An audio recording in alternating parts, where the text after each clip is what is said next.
When you tell someone that a medicine for dogs cured your cancer, you better be ready for some skeptics. But Joe Tippin says it did save his life and others. And now even cancer researchers are open to the possibility it might be true.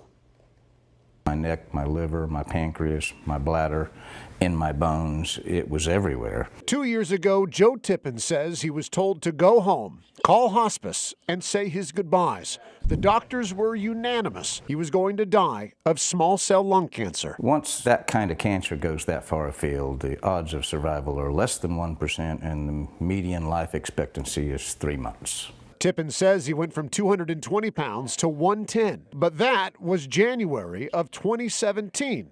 Today, Tippins is very much alive, and what he credits for his survival has doctors scratching their heads and the rest of us raising eyebrows. About half the people think I'm just crazy, and half the people want to know more and dig deeper.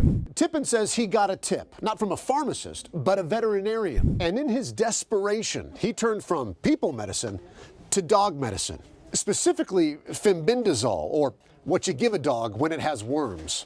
Truth is stranger than fiction, you know. Just 3 months later, Tippin says his cancer was gone. I'm usually skeptical, and I was, and maybe still am, about this one. But there's an interesting background to this. Cancer researchers like Stephen Prescott are skeptical, but they also are not dismissing this anti-parasitic's potential. He says Tippins is not the first person to potentially benefit, and maybe not the last. Scientists at many credible places have done work on this for years. But was it the dog dewormer, or was it something else? Tippins took the dog medicine with daily vitamin E supplements and CBD oil. He was also taking an experimental cancer-fighting drug. But Tippin says out of the 1,100 patients on that clinical trial, he was the only one cleared of cancer. Tippin says he was saved by the dog dewormer, and he plans to take it for the rest of his life. Well, my insurance company spent $1.2 million on me with traditional means before I switched to a $5 a week medicine that actually saved me.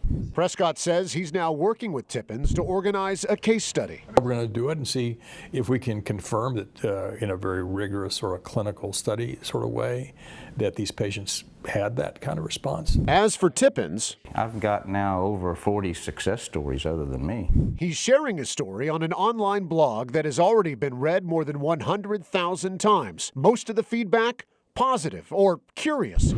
Some, though, accuse Tippins of giving cancer patients false hope. How do I answer that? I mean, if I've saved one other person other than me, it's worth it to me. All we know for sure is that Joe Tippins is alive. In time, perhaps we'll also know if this medicine made for man's best friend might also be man's newest cancer cure.